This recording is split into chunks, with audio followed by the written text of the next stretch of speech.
Começando de novo. Hello, everyone. It's a pleasure to be here and to introduce you to Professor Chamindika Weerakoon, whose teaching expertise includes innovation management and international entrepreneurship and applied entrepreneurship. A professora Chamindika Weerakoon é uma palestrante universitária e que pesquisa a área de início de carreira no campo do empreendedorismo e da inovação. E antes de entrar para a Universidade Swinburne de Tecnologia, ela era uma palestrante associada da Universidade RMIT de Melbourne e uma palestrante nas áreas de empreendedorismo e gestão na Universidade Uva Welasa do Sri Lanka. Bom, são exatamente 3 horas da manhã na Austrália, agora, onde a professora Chamindika se encontra, e como que ela consegue, neste horário, ser tão bela e tão simpática, tão generosa e tão agradável. Então, é um prazer recebê-la aqui, professora Chamindika. It's a great pleasure to be with you here.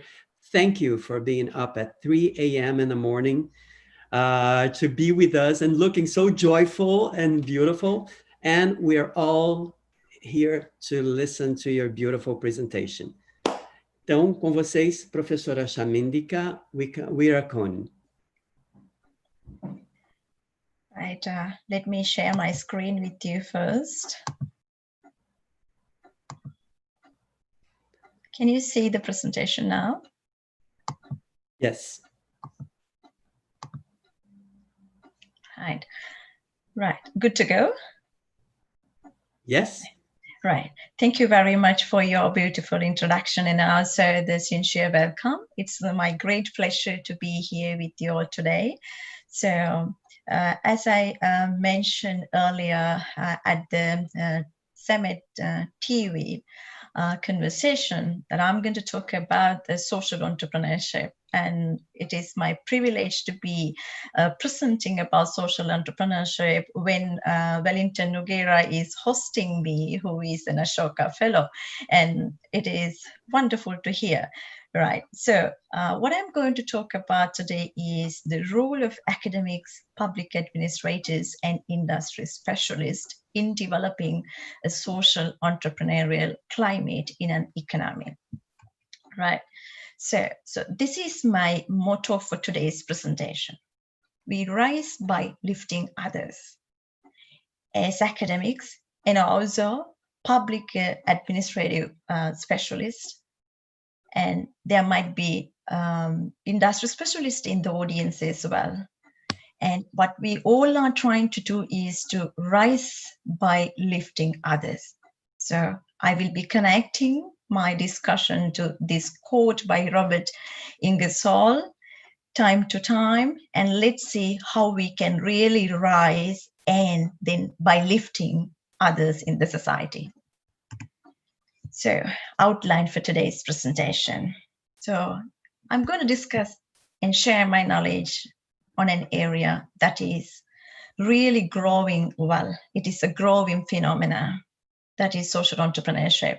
So, I'll be first talking about what social entrepreneurship is about and why social entrepreneurship, basically, how social entrepreneurship helps public administration or public policy. And then how can we develop a social entrepreneurial culture in an economy? What is our role as academics, universities, and the researchers? And also, what is our role as public administrative officers?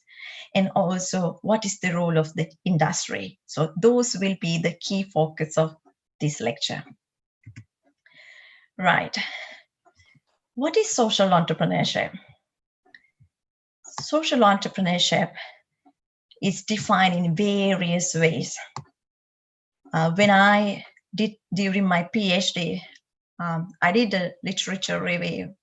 I can remember that I came across nearly 40 definitions. So it's that this field is developing and large number of definitions are proliferating into the field. So there are various definitions in the literature. So one way to define social entrepreneurship is it is a combination of the passion of a social mission with an image of business-like discipline, innovation, and determination. And then Austin et al., they define innovative approach to create social value, right, through entrepreneurial mechanism, which will involve in various sectors, including private sectors, public sector, and the not-for-profit sector, right? Now, although these definitions are there, as I mentioned earlier, there are a large number of definitions are proliferating into the field, given the infancy nature or the developing nature of the field. Now, this has led to some sort of a conceptual confusion within the field. And as a result of that, we see today that social entrepreneurship, the term of social entrepreneurship is often conflated with various other terms like social enterprise and social innovation.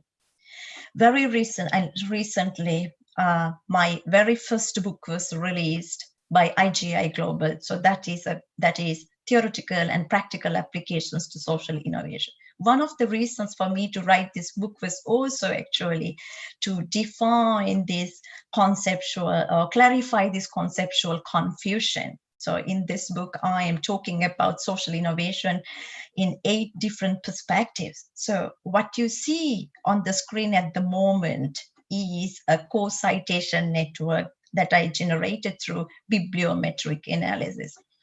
What you can see again there is the situation within the literature. So you can see different knowledge clusters are there. So mainly there are 6 knowledge clusters. And the first knowledge cluster is actually where the social entrepreneurship discussion is going on. So social innovation and social entrepreneurship are to a certain extent overlapping, but they are different as well. Social innovation is a broader concept than social entrepreneurship. So what I am trying to show you through this co-citation network here is the positioning of social entrepreneurship within social innovation research. So not only social entrepreneurship, but also there are so many other perspectives that are talking about social innovation. So let's try to understand what social entrepreneurship is about. Why? We are going to talk about how we can develop a social entrepreneurial climate within economies. If we are to do that, we really need to understand what exactly social entrepreneurship is about, right? Now, as a result of this conceptual confusion, we could see that often the time social entrepreneurship is considered as something to do with social enterprises. Or sometimes there are some confined understandings and they think that social entrepreneurship means the activities of not-for-profits. So such kind of conflating situations can be seen. But actually, social entrepreneurship is something that is not limited to social enterprises or to public entities or to the private sector. No. Social entrepreneurship can emerge at any of these 3 sectors or sometimes in the next or at the nexus of these different sectors. On the other hand, we have seen that social entrepreneurship is often conflated with social enterprise. So social enterprise is an organizational form. So we cannot define social entrepreneurship by the organizational form because it can take place or it can emerge in any form of organizational settings. So social entrepreneurship has to be defined by the process that is involved within it and the outcomes that it generates. Let's have a look at what it is further so that we can really understand where the policy, social policy should be driven towards. Right. In order to clarify this, I would like to draw your attention to the traditional way of defining the three sectors of an economy. So as everybody knows that there are three sectors: private sector, voluntary sector, public sector. Right. So traditionally, these three different sectors had their own specific tasks to be done.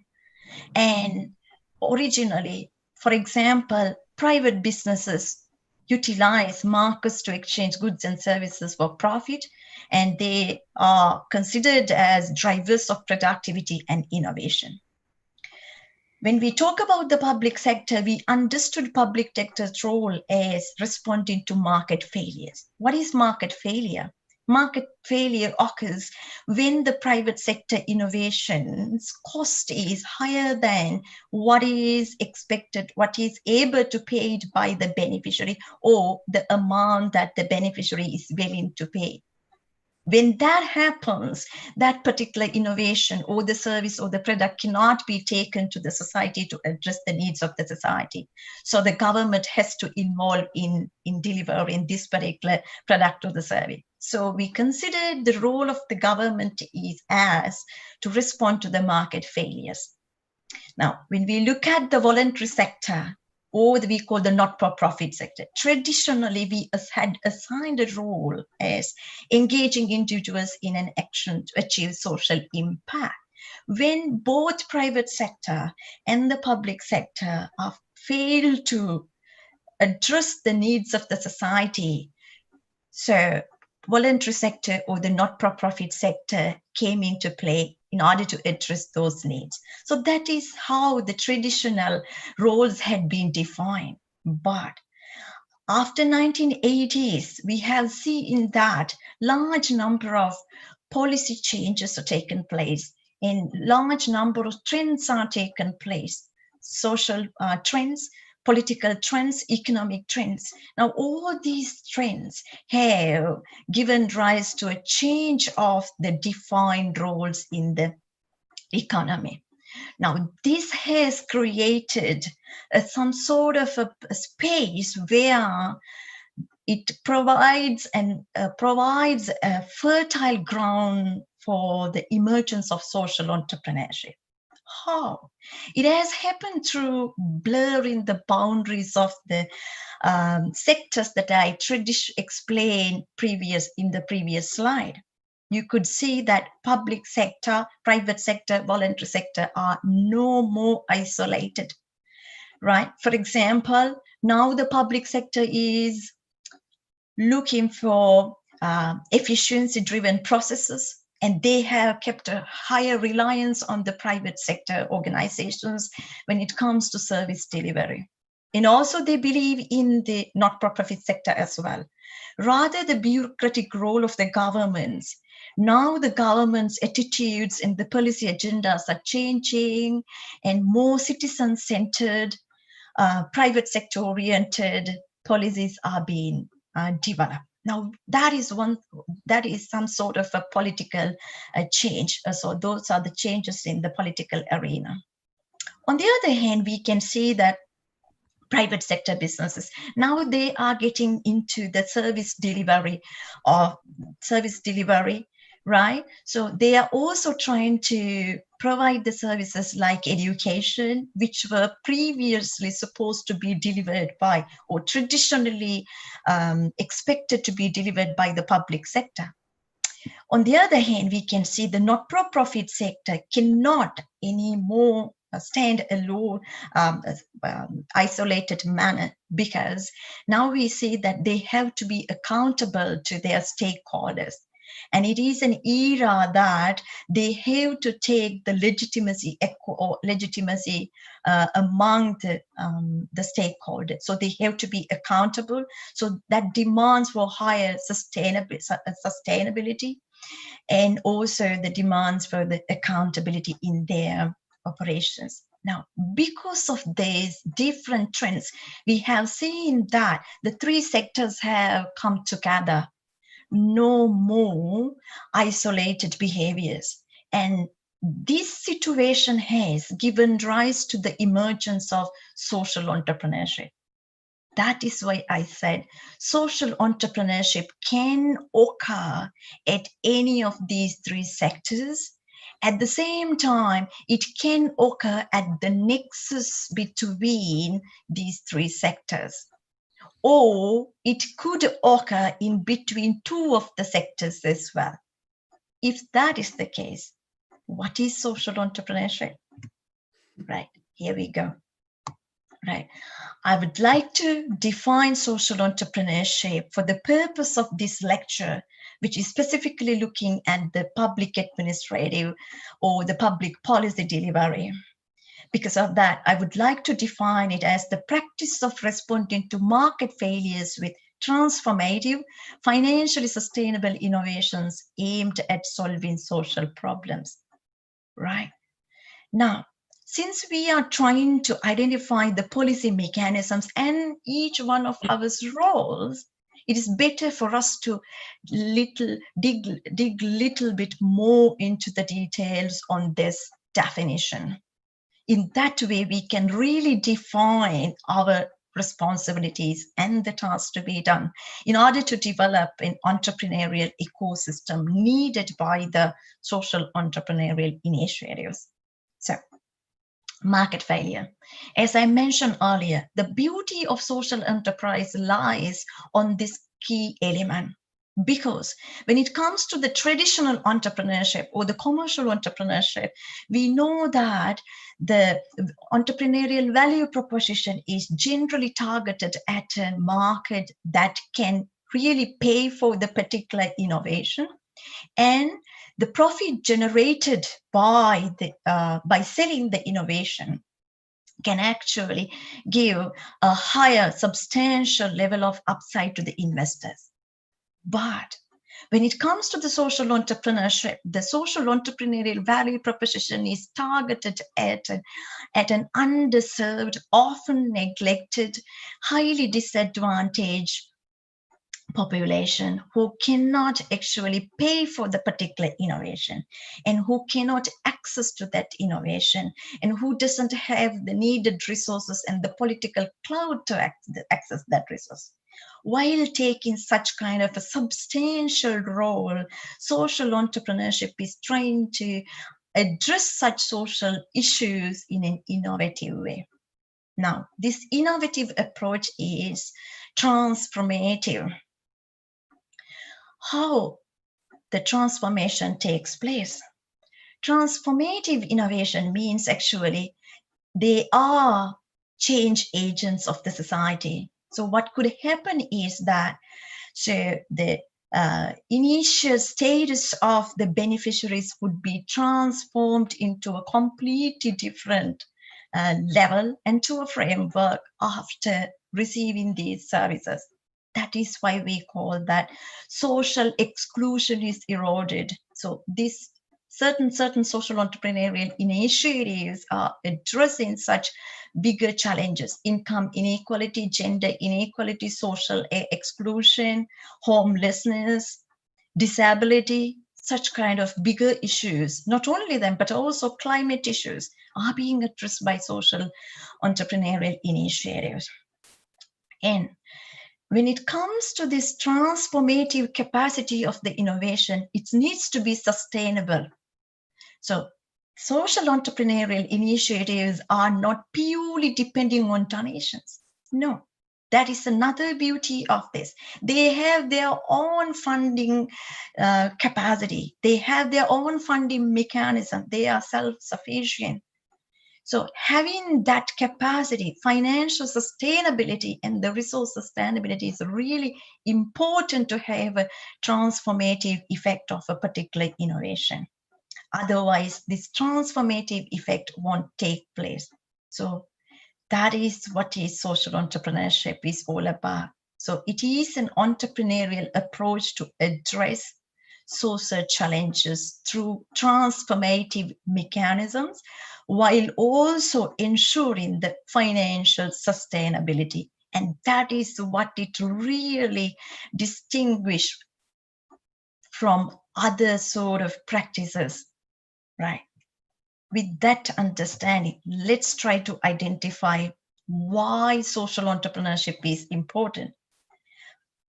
During the previous discussion or explanations, you may have already found answers to this question, but I would like to talk about this a little bit more in a more specific way.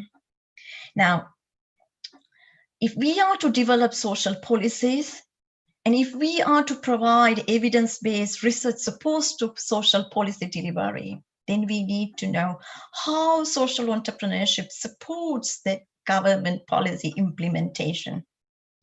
Right. One way to do, or one way of supporting the government policy delivery or the public policy delivery is leveraging public and private resources. When social entrepreneurs take the responsibility to address the social issue or social challenge, when the governments or the public sector institutions and the private sector institutions cannot accomplish that, what happens is that it frees amount of tax gathered by the government, so that government can redirect that savings for another course of action. In that way, social entrepreneurship initiatives supports government's public policy delivery. Another way that social entrepreneurial initiatives are not just stand-alone mechanisms, or they are not just individual persons' initiative, but also the current understanding is co-creation with stakeholders. So we see that when the social entrepreneurial initiatives or the solutions are introduced to the society, it brings a lot of resources to the innovation system of a country or an economy. When you say innovation system, it includes skills, capacities, entrepreneurship, collaborations, networks, R&D, everything. So one initiative means thousands of resources, and it again brings financial resources plus non-financial resources as well. So it brings a lot of the needed resources to the innovation ecosystem, and that can have a spillover effect to make a fertile ground for the rest of the initiatives to be built upon them as well. And then these initiatives actually test and develop new solutions.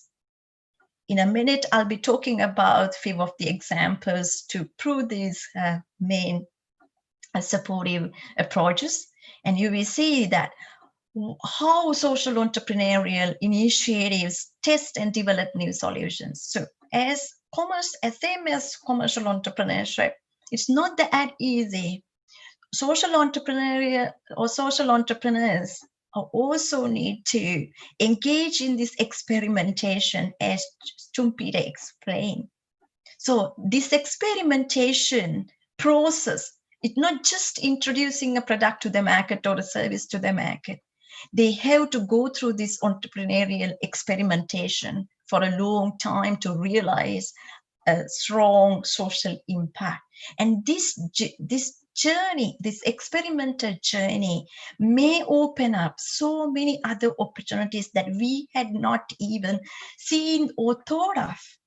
So that is another way for a government or a public administrator to identify new opportunities to serve the needy people in the community. And then finally, becomes a catalyst to diffuse innovations. If you take the disadvantaged community, especially the bottom of the pyramid market, for example, countries like India, poverty rate is very high. A lot of the frugal innovations are emerging from these markets. And we know that from research, a lot of the frugal innovations targeting at this bottom of the pyramid market communities are championed by social entrepreneurial initiatives and social entrepreneurs. Therefore, that helps the governments to effectively diffuse the innovations towards a community who had not previously access to those resources. So it is a catalyst of diffusing innovations in the society in that way. Right. Let me take few examples. Right. This is from your beautiful country. My very first example, probably you might know about this already. Women Entrepreneurs Social Networks of Brazil, you call it RME. RME is the world's largest and the first network supporting the women entrepreneurs.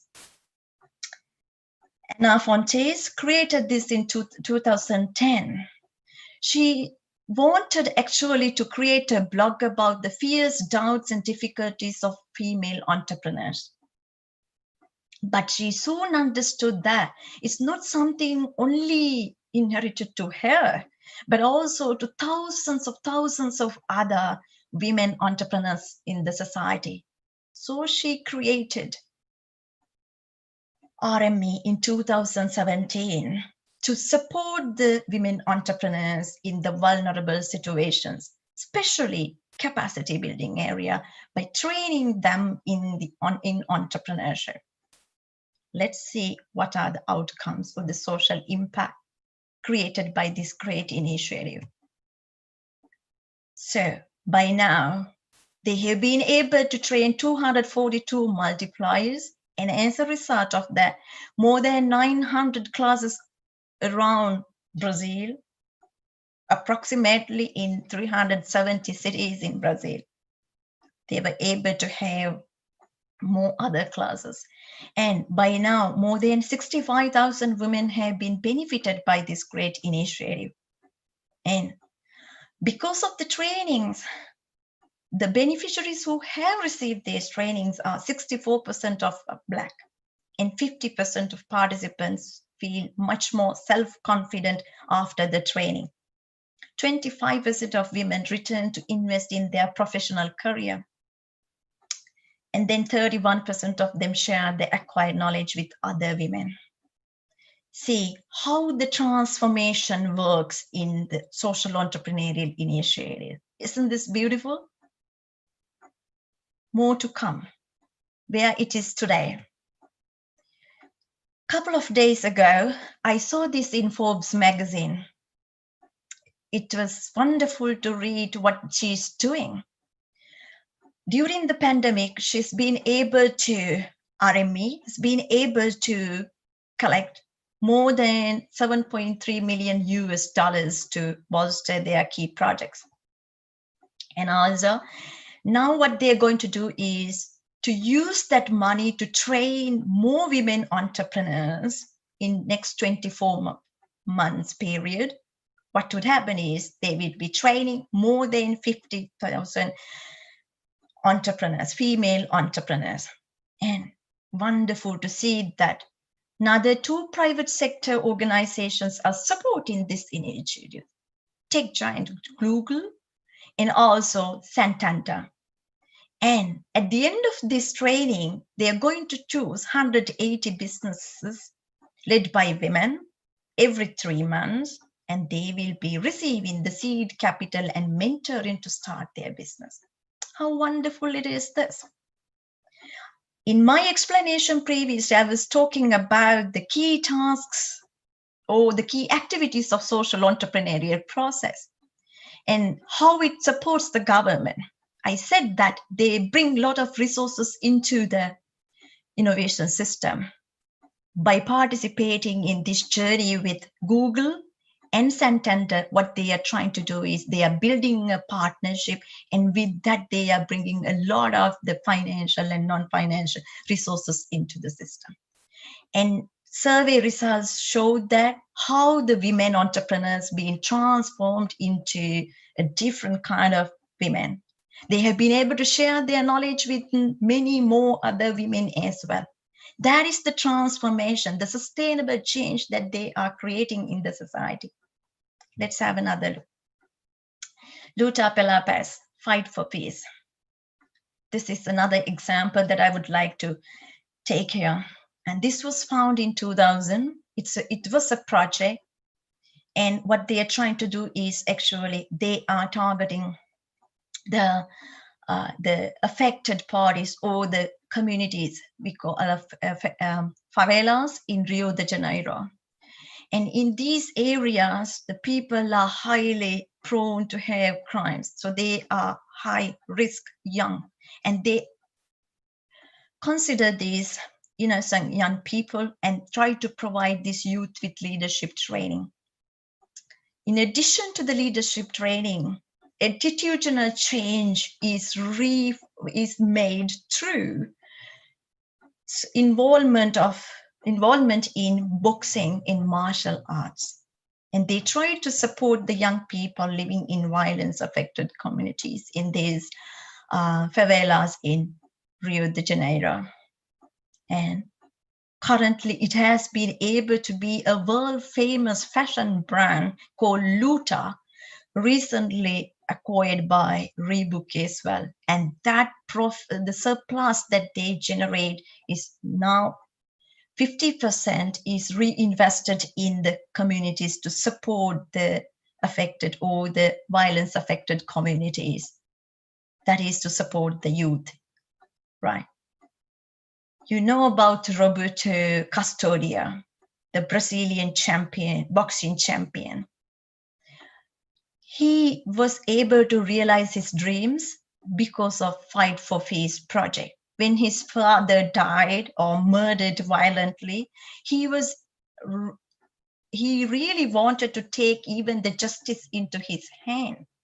But because of this particular project, he could divert his anger and the negative emotions and release that onto a boxing punch ball. And with that, he was concentrating on something else against the violence. It stopped creating violence anymore. His attitudes were changed. And today he is your champion. And he's a coach as well. And he is supporting and guiding thousands of other boxing players in the country as well. That is the transformation. This is something that sometimes governments fail to fulfill. And see how social entrepreneurial initiatives accomplish that. Another example. Again, I wanted to tell you that social entrepreneurship cannot be defined by the organizational form. Now, what I'm going to talk about now is a private organization who was successful in creating a school for kids in Bahia, so Marau Peninsula. So Lagoa do Casande. You must be knowing about this better than me. It is a resort, a private resort, but their social responsibility is exemplary, right? So it is a beach resort with 14 bungalows, private entity. And then, so they have been able to understand the sad stories of the Northeast community of the country. And they are really struggling to have quality education and to develop their literacy. So this particular private organization was able to recognize this, and they were able to establish Marama Escola in 2017. And they are trying to provide innovative education that helps to create opportunities where they live. We know that world's 5th largest economy, highly populated. And this particular organization has really understood the repercussions of that, because they don't want their community to reach to the highly dense cities, but instead regional, to join with the regional development. So they try to promote the community development. They try to teach the kids in an innovative way and to develop their skills to deliver the service in a way that is able to deliver the services to their surrounding community. Community development, right? Now I am a little bit moving away from Brazil and would like to bring another example to summarize what I've been talking about. One World Pay project, Play Anywhere, everywhere. So that is their motto. You may have already heard about this. So this is a for-profit certified B Corporation, started as One World Football by Tim. Now, Tim was watching the TV and he saw that there was the news footage talking about a young kid who was injured during play. What happened was that this kid got injured because of the trash ball that they were using to play. They didn't have a proper ball to play with, but instead they had twine, a ball with trash and then combined with twine.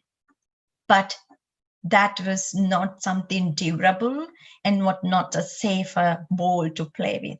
So this kid got injured. He was shocked to see that the people in Sudan are facing this difficulty. Kids are the future of us, and they are facing this difficulty. So he was spending few days to sketch and design a ball for these kind of the kids in the refugee camp. So he was successful, and he came up with the pop foam ball, but he didn't have funds to take off this particular project off the ground. So he talked to one of his friends called Sting. Sting is a world famous entertainer. Sometimes if I say Gordon Matthew, you might be knowing about this musician. But he said, you do it, I'll pay for it. How nice people are there. And as a result of that, so One World Play Project started and named as One World Project because Sting's song is there, One World, not three. So as a gratitude to that sponsorship, so Tim named the project as One World Play. So their mission is to bring the transformative power of play to youth living in disadvantaged communities around the world. By now, as far as I can remember, in 2015, they were able to sell 1.5 million balls around the world with the support of Chevrolet. Chevrolet was the founder, a sponsor of this project. And by now, they are not just producing balls only to the boys, but also they have taken attempts to resolve the disparities among the gender. So they are trying to bring the play back by the females or the little girls as well. So they have designed large number of projects to support these young kids. So this is the beauty of social entrepreneurship. So that's why I say they address the market failure in a transformative manner through a sustainable financial mechanism. Right. I hope now you have understanding about what social entrepreneurship is all about. So let me pay your attention to a very important quote. At the end of this discussion of what social entrepreneurship is, what I would say is, what you leave behind is not what is engraved in stone monuments, but what is woven into the lives of others. So social entrepreneurship is all about that. As academics and public administrative officers, those who are in the audience, and as industry specialists, those who are in the audience, what we are supposed to do also the same. So how can we support the social entrepreneurship initiatives then? From my perspective today, what I am proposing is to build an innovation ecosystem. So I am calling for actions to build an innovation ecosystem that can support the social entrepreneurial initiatives around the world. So what is an innovation ecosystem? Ecosystem is ecosystem includes all the actors, activities, institutions, and the relations among these different actors, players. They may be complementary or the substitute relationship, but all encompassing. And beauty of that is that all these resources, actors, activities, relationships, institutions are essential to have an innovative performance by the social entrepreneurial initiatives and the organizations. So it's how can we develop such kind of successful ecosystem? So what is our role? I would like to bring your attention to one of the specific quotes that Australian Productivity Commission report had quoted.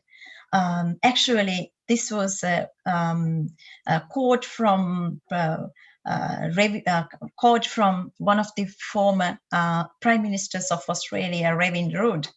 And in 2008, in one of his speeches, he was telling, policy design and policy evaluation should be driven by analysis of all the available options and not by ideology. We are interested in facts, not facts. I would like to reflect on the same when I am proposing to build an innovation ecosystem and defining what our specific roles are in this particular task. So, if we are to contribute to the effective delivery of public policy, we really need to be able to provide the support to policy design and policy evaluation with evidence-based research as academics.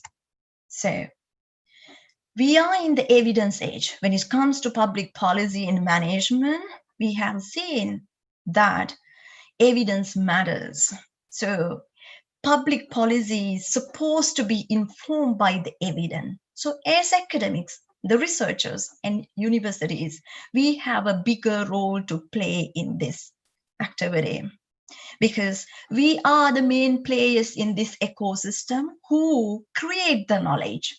We create the knowledge and we share this knowledge. And that knowledge is evidence-based knowledge, and that should be able to guide the social policy of a government. So how are we going to do this, right? That is to impactful research evidence.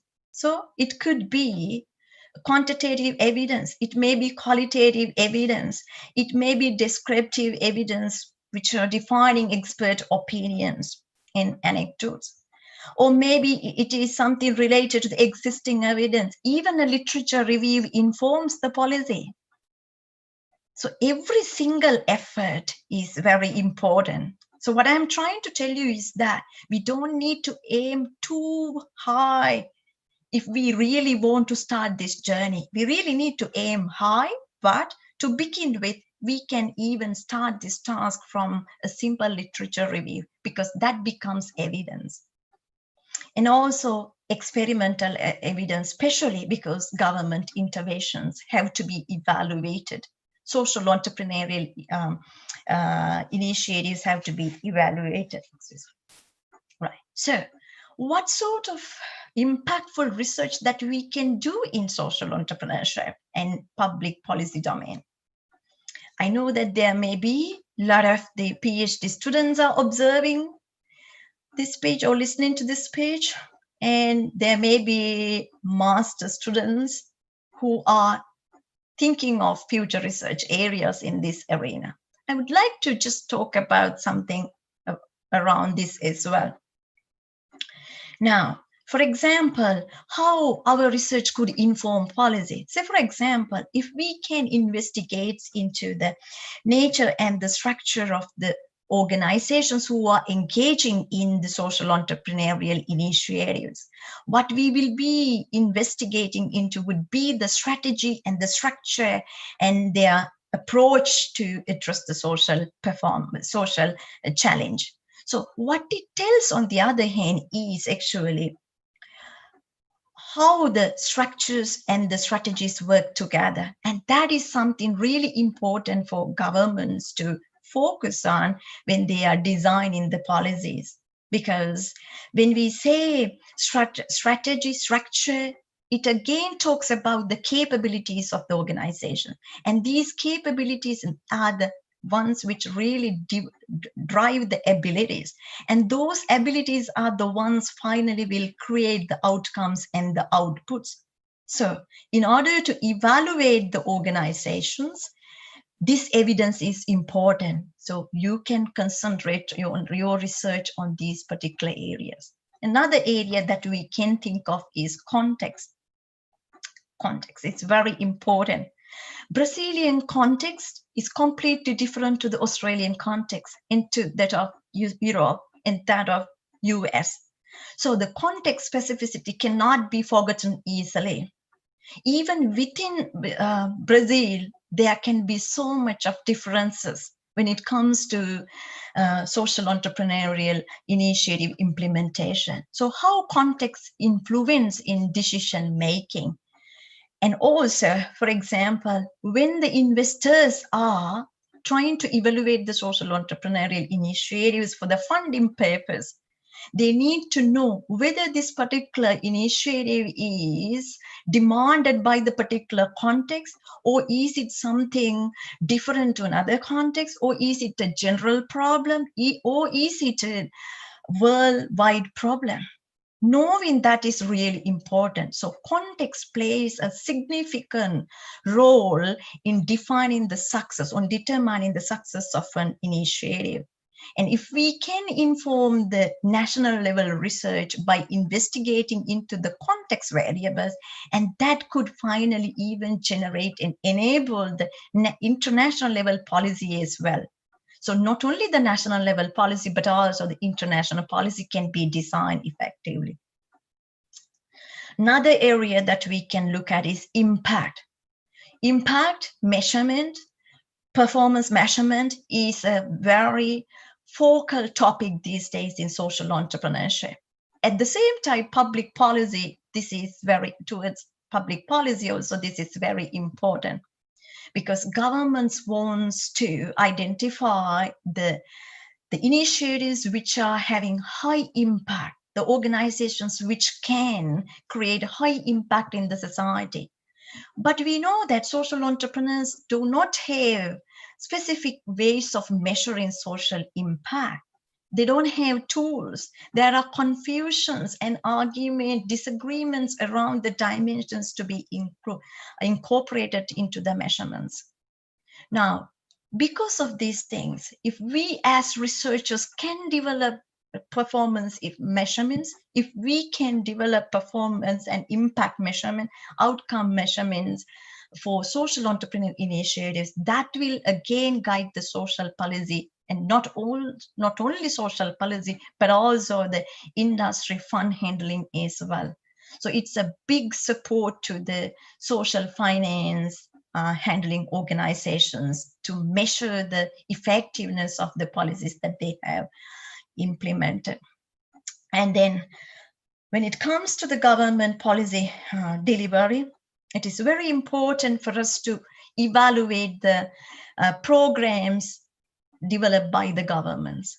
So program evaluation is a very important matter to be considered. So we can do that. We can effectively contribute to this.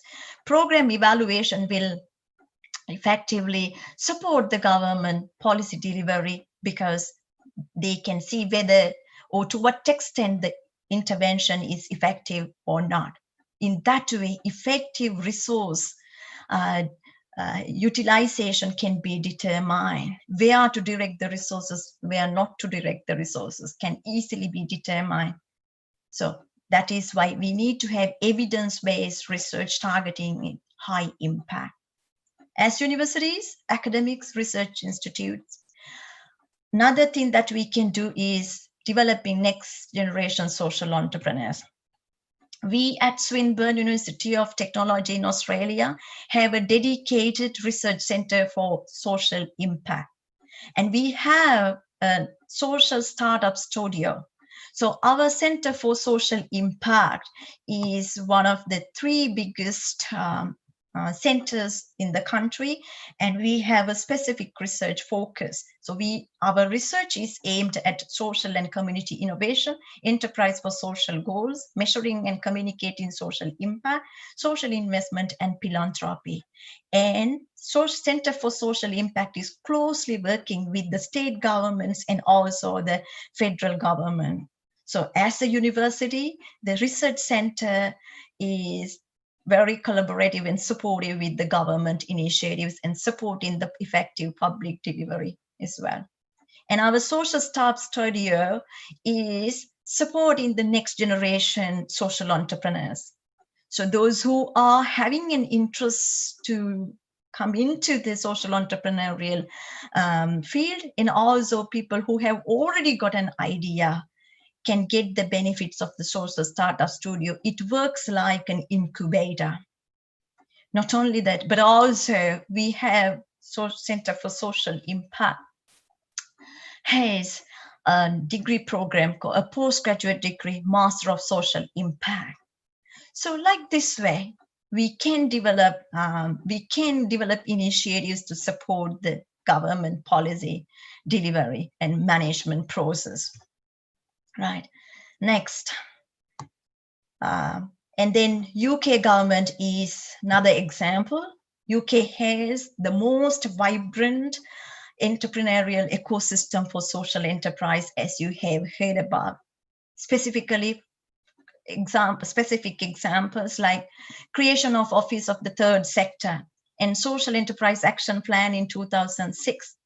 These are very impressive activities that the government has taken to implement. With that, the sector gets a very strong recognition across the departments and a highly evidence-based decision-making culture, and also effective finance delivery mechanism can be developed. And they have a very strong social financing mechanism system within the UK. For example, the Bridges Social Impact Bond Fund established in 2013. So that is not fully government, but actually they are in partner with the private sector, public sector. That is what I really wanted to emphasize here. Government alone cannot do the things, but we need the support from other entities. That's the beauty of an ecosystem. And that's what I am proposing here today as well. And Singaporean social enterprise sector is a very strong another example to talk about the ecosystem that they have built up. Home Care is a social enterprise fund.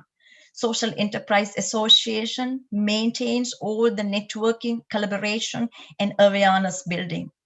In a very recent evaluation project that I was a member of that research team, we understood that in Australia also there is, in some situations, there is limited understanding and awareness about social entrepreneurship, and that can hamper the development of the sector. In Singapore, there is a dedicated entity to build the awareness.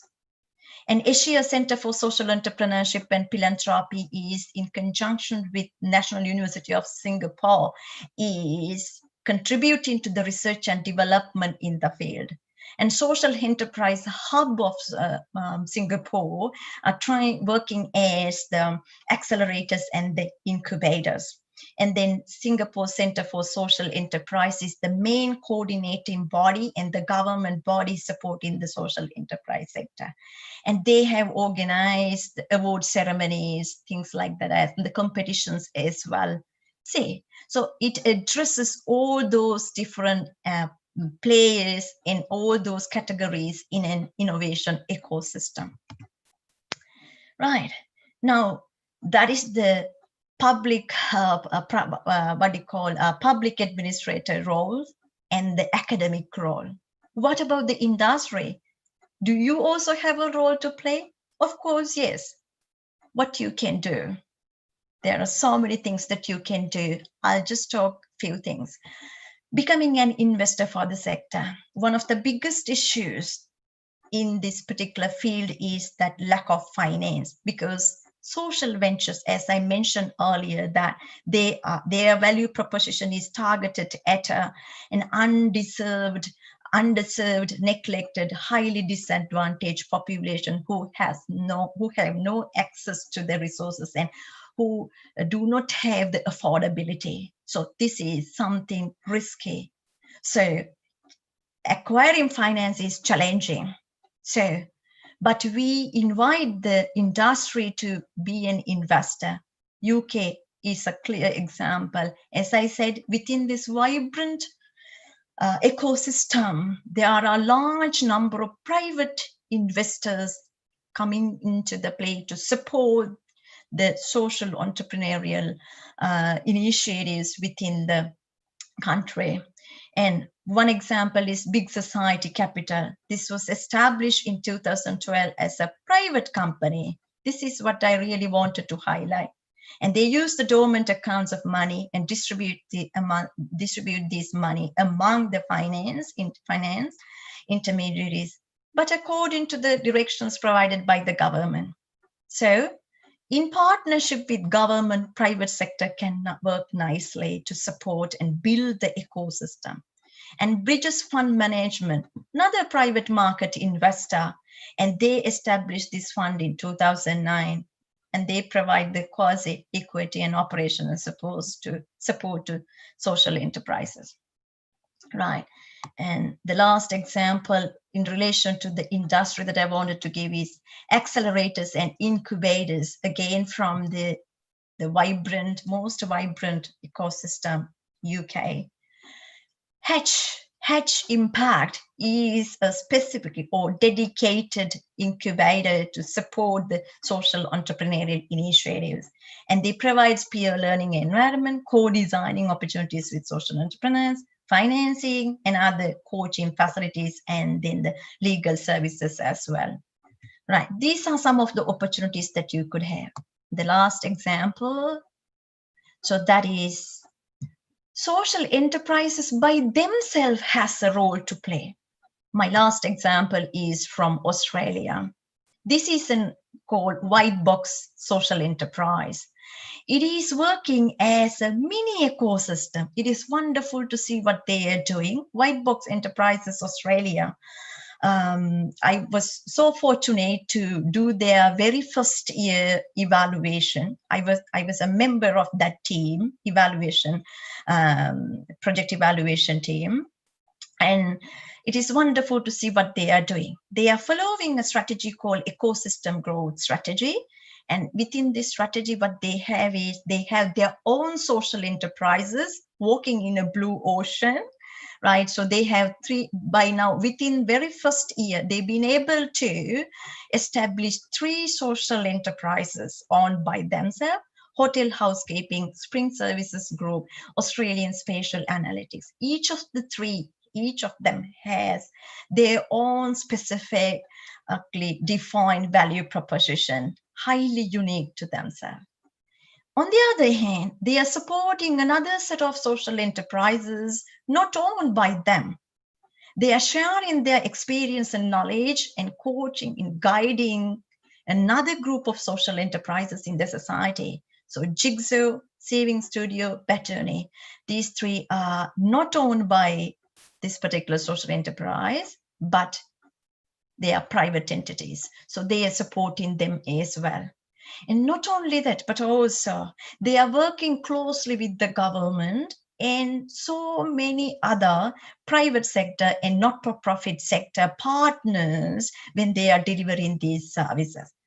And now, in order to address the problem of social financing, they've been able to make a proposal to the government to introduce a new impact bond investment mechanism that is called payment by outcome. You may have heard about it. So that again calls for the government, public sector, private sector intervention, and to go by a more robust and evidence-based decision-making system in finance delivery within the sector. So that is again contributing to the effective public policy delivery. So that's why I framed it as a mini ecosystem.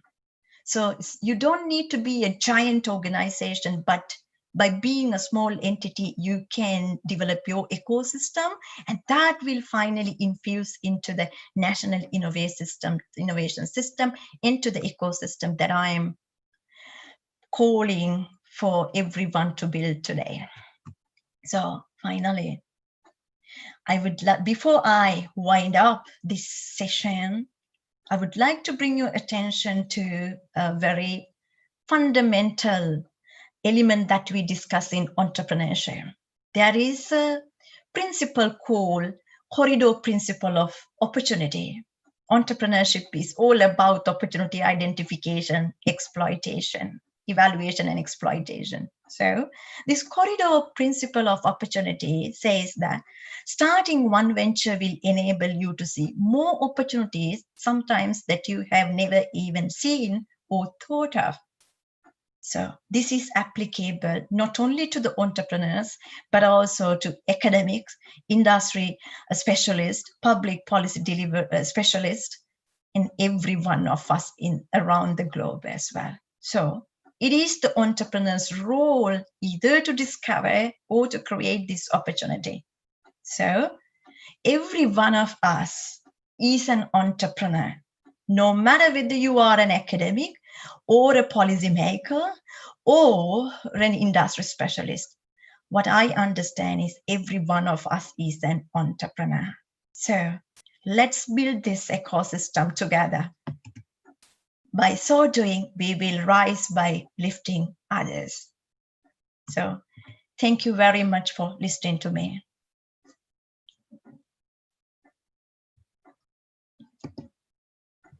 Thank you very much, Professor Chamindika.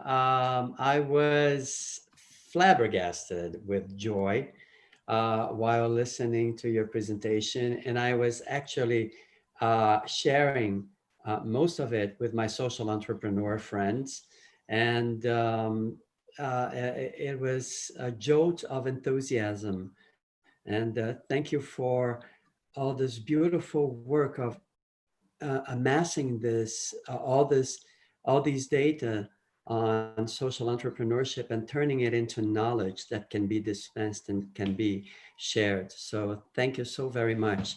Eu agradeci a professora Chamindika pela aula dela, porque como empreendedor social, poder ver o papel da universidade na organização e disseminação desse conhecimento para ampliar e ainda a conexão com os órgãos públicos, é algo que traz bastante esperança para todos nós. Então, eu estava até compartilhando com a rede de empreendedores sociais da Choca, a qual eu pertenço. So, after such wonderful presentation, we have questions, and I'm going to ask our host to bring the questions to you because he was organizing them. So there he is. Thank you, Professor Nogueira, and thank you very much for the very insightful lecture. I'm going to make the questions that the colleagues that were watching the lecture have made during the lecture. So I will start with the question that comes from Mr. Paulo Mendes. He's asking, how can we encourage social entrepreneurship? And he adds, how is social entrepreneurship and social innovation linked? Please, Professor. Can you read out the first question? I saw there are two questions there. What was the first question? Sure. The first one is, how can we encourage social entrepreneurship? And the second one, yep, please. Yes, let's talk about this a little bit. And actually, there are ample of ways of encouraging social entrepreneurship, and that's what I was actually explaining previously as well. So like, say for example, if we are an academic, so our research can itself contribute to the encouragement of social enterprise. Say, for example, now I took the example of social startup studio run by Swinburne University. So what they're doing is actually, so we are welcoming people who have social entrepreneurial ideas, right? And then we try to give them the basic skills and knowledge. So that is a way to promote social entrepreneurship. At the same time, there is no one party that we can name who has this specific role. Every one of us can do this because the social challenges are experienced by every one of us. So schools can take the responsibility, and then also other institutions, educational institutions in the economies, universities, research institutes, and every institution in the economy can take this responsibility.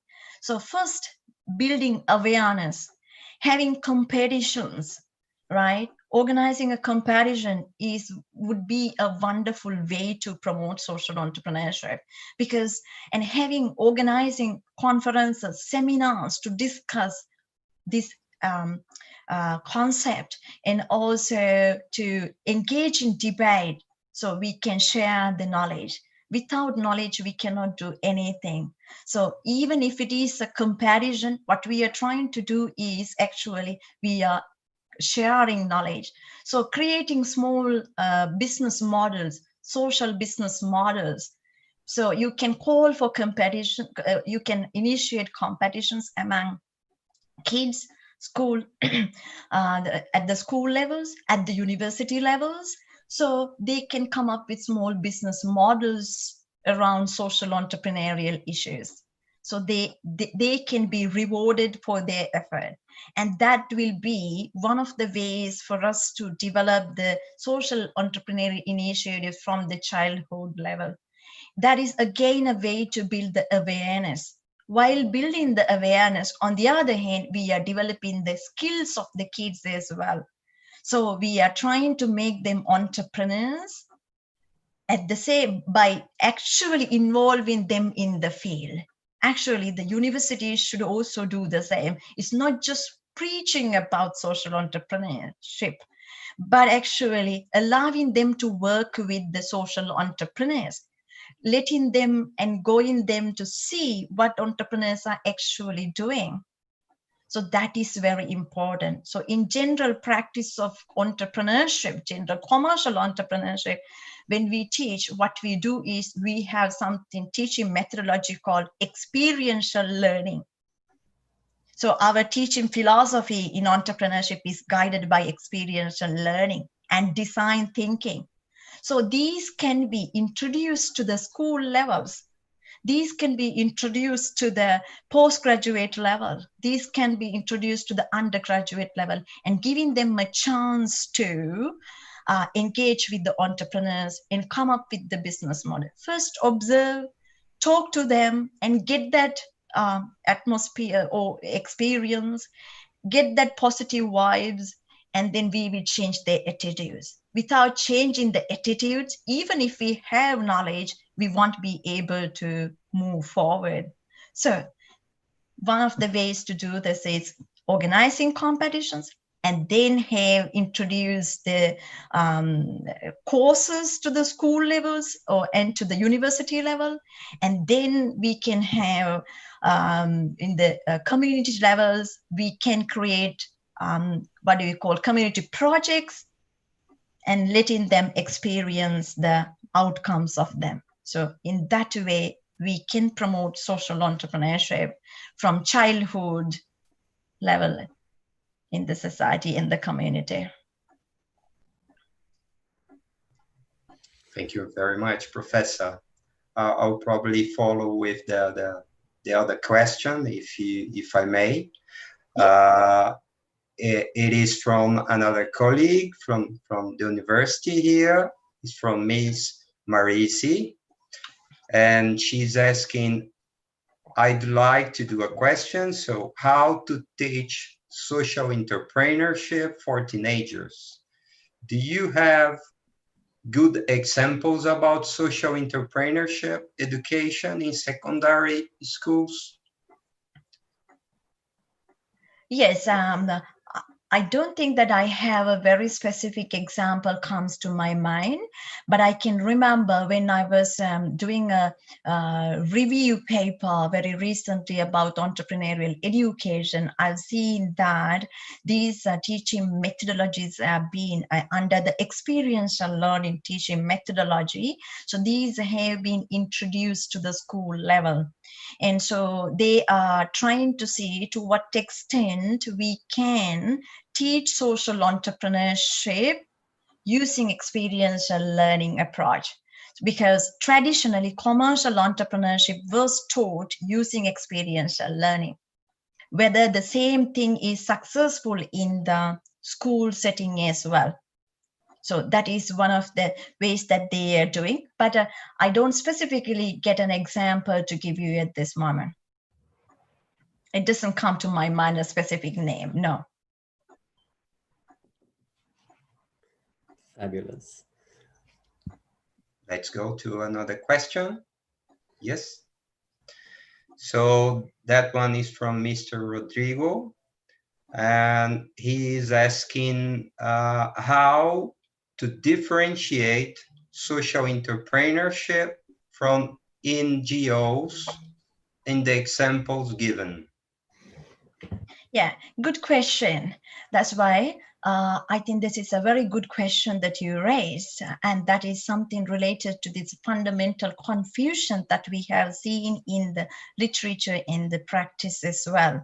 So non-governmental organizations, or we call NGOs, are organizations that are normally separate from the government, but most of the time we see that they like community organizations. And they are depending on the donations as well. Now, I said that earlier, social entrepreneurship cannot be defined by the organizational form. So NGO is a form of organization. But when we say social entrepreneurship, it is a process.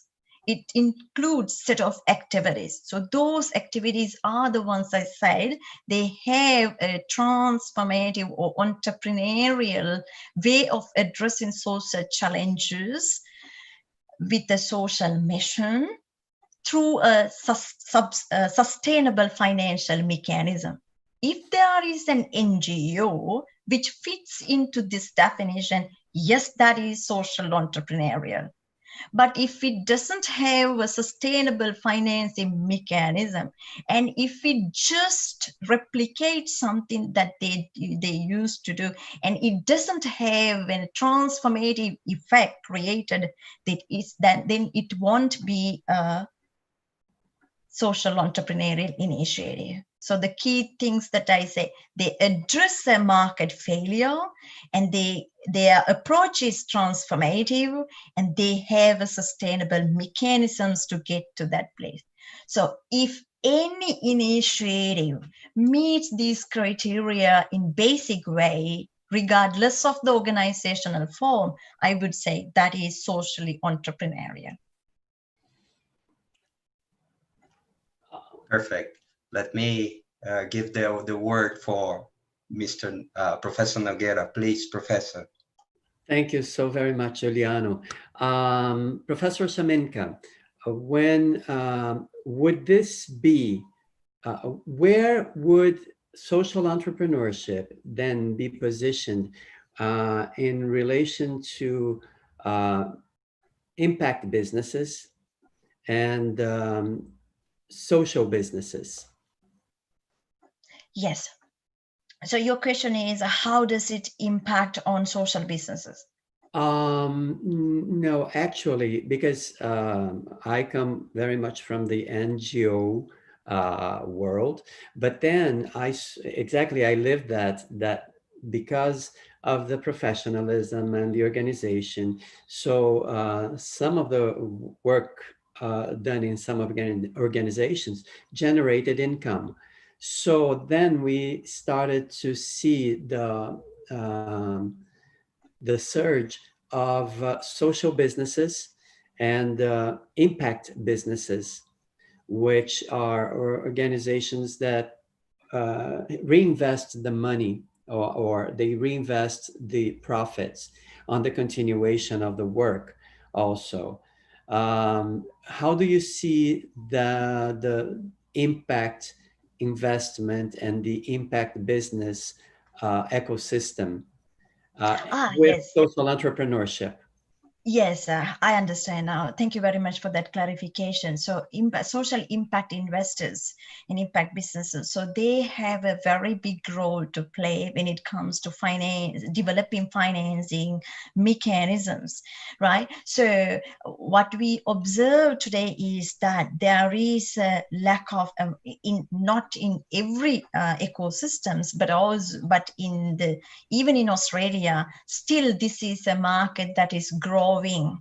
But when you specifically take countries like, in the regions like Europe and especially UK, we see that the sector itself has become a fertile ground to call for more and more social impact investors.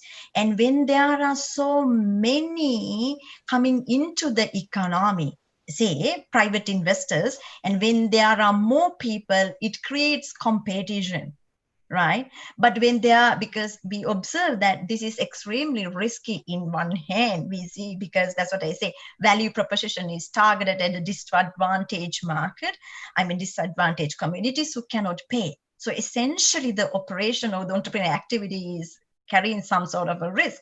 So people are hesitating to invest in the market. But when they see that there are many other private investors, impact businesses have come into play, then they also see, right, we can also invest in it. So that the ecosystem itself promotes or welcome or stimulate the presence or the entry of many other impact investors. But this is not that popular in an infancy economy or in a sector which is currently developing. Like, for example, although Australia is a very developed country, social entrepreneurial initiatives are growing, but it is not that matured as same as UK. So there are impact investors, but not as same as growing in UK. So that happens. So that is why when the government, that's why I'm suggesting that when government intervenes and the federal government, state governments intervene into this process and go for a social impact bond, social investment or financing approaches like social impact bond. So it again encourages the rest of this impact investors in the community. And by doing so, we can infuse or welcome so many other impact investors into the economy. So that is a trend that we have to develop, which is not that easy, but as I mentioned earlier, we have to develop. But in UK, yes, it is very popular because there is a strong presence from the government, and the private sector also is very supportive of that. And with that, many other organizations come into play. So it's just like a perfect competitive market that we normally understand in economics. Wonderful. Thank you very much. No. Thank you very much, Juliano. Just another little thing, Professor. A colleague is asking for your email address for being in touch. If you can put it in the chat if it is not a problem. Thank you very much. Very insightful. I like it very much. It was a pleasure for me. And sorry for the minor issues we had at the beginning. Sorry, Professor Nogueira. Oh, please, you're wonderful. By the way, eu quero agradecer justamente ao Juliano Pellegrina por todo o suporte desse evento hoje. E esse homem traz um apoio para a gente incrível. Então, muitíssimo obrigado você também, Juliano. I was mentioning Juliano's work in giving us all the technical support and how he's wonderful at that, making us feel great. So, may I add just one thing? Because someone asked a question about youth, and Ashoka is developing here in Brazil a program of recognizing young social entrepreneurs, teenagers who are making amazing social changes in their areas, exactly because it was clear that schools were not teaching anything, any other options to the students about career choices or jobs in the future. So they started to stimulate and look for youth role models to be able to inspire other youth. Because I believe, yes, it's very important for us to start putting these worlds together of the teenagers and the young social entrepreneurs so that they can have more choices for their professional lives in the future. Yeah, I fully agree with you, and I wish everyone all the very best for an effective journey in this field. And thank you very much for having me. And it was a great honor and pleasure for me to be sharing my knowledge with you all. And thanks for asking for my email. I'm more than happy to help you and in any way that I can. So it is Weerakoon@swin.edu.au. I have just entered that onto the chat box, and feel free to share it with among your colleagues. And if I can be in any help to you, I'm more than happy to do that. As Swinburne University of Technology of Australia, we are very much happy to engage in any future collaboration, because in our strategic pillars, especially from our Faculty of Business and Law, I am serving Faculty of Business and Law as a lecturer in Entrepreneurship and Innovation. And one of the areas that we are actually, to be specific, our mission is to excel in all these key areas, that is making career ready graduates, and also our aspiration is to hold the leadership in research in social impact. And also we have specifically identified 6 enablers, and one of them is partnerships. And so serving these kind of conferences in international universities and sharing our knowledge with them is also part and parcel of this mission as well. So thank you very much for inviting me to your conference, and I really appreciate what you all have been doing during this pandemic. It is really an impressive work, and that's why I said we rise by lifting others. So that's what actually you are doing today, and this will have lots of impacts in the future economy of the country as well. And I hope that will be realized to the maximum. Thank you so very much, Professor Chamindika. Muito obrigado, Juliano. Muito obrigado a todos vocês que estiveram aqui. Aqui no chat está o e-mail da professora Chamindika. E muito obrigado a todos vocês hoje por estarem aqui com a gente.